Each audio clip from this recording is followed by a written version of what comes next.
और सवाल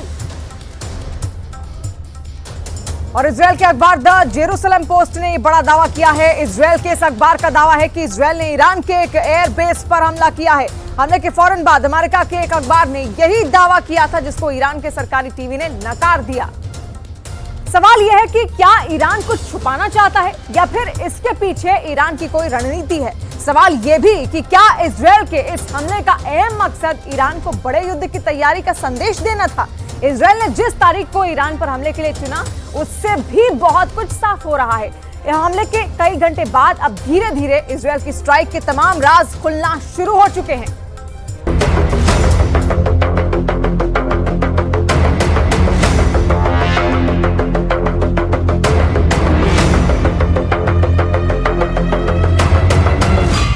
ईरान के इस्फहान शहर पर हुए हमले में एक साथ इजरायल के कई खौफनाक और खतरनाक संदेश छुपे हुए।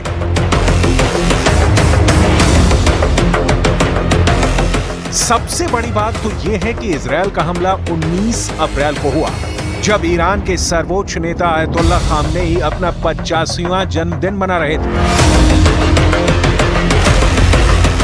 इजरायल ने ईरान से अपना बदला लेना शुरू कर दिया है। ईरान के समय के मुताबिक सुबह तड़के 5 बजे के करीब ईरान के इस्फहान शहर पर इजरायल का हमला हुआ। ईरान के सरकारी टीवी ने बताया कि इजरायल ने 3 ड्रोन से ईरान के इस्फहान शहर पर हमला किया। इजरायल के तीनों ड्रोन जमीन पर विस्फोट होते उससे पहले इस्फहान में मौजूद ईरान की एयर डिफेंस बैटरी के द्वारा तीनों ड्रोन आसमान में ही मार दिए गए। अमेरिका के एक अखबार ने दावा किया है कि इजरायल की एक मिसाइल ने ईरान के हवाई अड्डे पर हमला किया।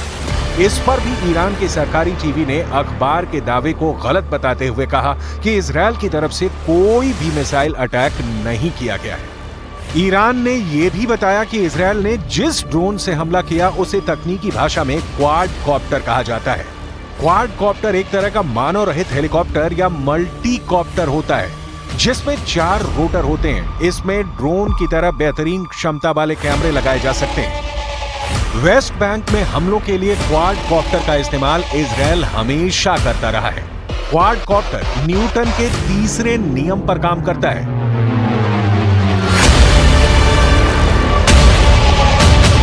ईरान अपने सरकारी टीवी के माध्यम से भले ही बड़े बड़े दावे कर रहा है, लेकिन उसने इजरायल के हमले को नाकाम कर दिया है। लेकिन सच ये भी है कि फिलिस्तीन में रिपोर्टिंग कर रहे अरबी भाषा की एक न्यूज वेबसाइट ने यह दावा भी किया है कि ईरान के रक्षा विशेषज्ञ इस्फहान में ड्रोन अटैक को इजरायल की बहुत बड़ी चेतावनी और ईरान की बड़ी नाकामी भी मान रहे हैं। इसकी वजह है इस्फहान की लोकेशन।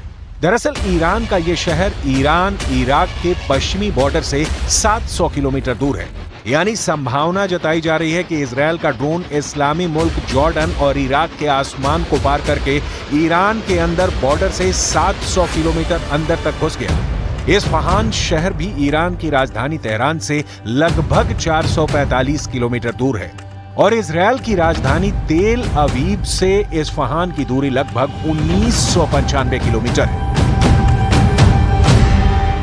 ईरान के एक्सपर्ट्स का मानना है कि ईरान के 700 किलोमीटर अंदर तक इजरायल का ड्रोन घुसाना ईरान की एक बहुत बड़ी कमजोरी मानी जाएगी। आखिर इजरायल के इस्फहान शहर पर ही हमला क्यों किया गया? इस्फहान को हमले के लिए चुनकर भी इजरायल ने एक बड़ा संदेश दिया है। दरअसल इस्फहान में ईरान के कई बड़े मिलिट्री बेस भी हैं। दावा किया जाता है कि इस्फहान के अंदर भूमिगत परमाणु केंद्र हैं। दूसरी तरफ ईरान के इस्फहान शहर के आसपास के शहरों में परमाणु ठिकाने होने के भी दावे किए जाते हैं। इसका मतलब बिल्कुल साफ है कि इजरायल ने ये संकेत दिए हैं कि ईरान के सभी परमाणु ठिकाने इजरायल के हमले से दूर नहीं है और इजरायल ईरान के अंदर घुसकर ईरान के परमाणु ठिकानों पर हमले कर सकता है। बड़ी बात यह भी है कि जैसे ही इजरायल का हमला हुआ वैसे ही ईरान की राजधानी तेहरान, ईरान के शहर इस्फहान और शिराज में एयर ट्रैफिक 0 कर दिया गया। यानी यहाँ पर आने वाली सारी सिविलियन फ्लाइट्स को डाइवर्ट कर दिया गया।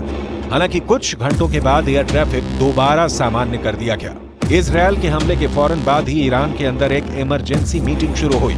मीटिंग में इस बात पर विचार किया गया कि इजरायल के हमले का जवाब किस तरह से दिया जाए। हमले के बाद पहला बयान ईरान के विदेश मंत्री का बयान आया। कि इजरायल के हमले का समुचित जवाब दिया जाएगा। दूसरी तरफ ईरान के उप विदेश मंत्री अली बागरी पहले ही ये कह चुके हैं कि ईरान इजरायल पर हमला करने के लिए 2 हफ्ते का इंतजार नहीं करेगा, बल्कि सेकंडों में मिसाइल से इजरायल को दहला देगा। रूस के विदेश मंत्री सर्गेई लावरोव ने बयान दिया है कि उन्होंने इजरायल और ईरान दोनों ही सरकारों से फोन पर बातचीत की है और दोनों देशों की तरफ से संदेश दिया गया है कि वो युद्ध को भड़काना नहीं चाहते हैं। इजरायल की सरकार में राष्ट्रीय सुरक्षा मंत्री बेन गोर ने एक्स पर एक पोस्ट किया जिसमें इजरायली सरकार के हमले को काफी कमजोर बताया गया है। हालांकि रविवार को बेन गोर ने पोस्ट किया था कि इजरायल ने बहुत जबरदस्त तरीके से ईरान के हमले से अपना बचाव किया है, लेकिन अब ईरान को कुचलने वाला हमला होना चाहिए। लेकिन इजरायल की मौजूदा प्रतिक्रिया से बेन गोर निराश नजर आ रहे हैं। इस पर इजरायल के विपक्ष के नेता यावर लैपिडी ने कहा है कि जितना नुकसान इजरायल की छवि का इजरायल के मौजूदा सुरक्षा मंत्री ने किया है, उतना इससे पहले कभी किसी ने नहीं किया।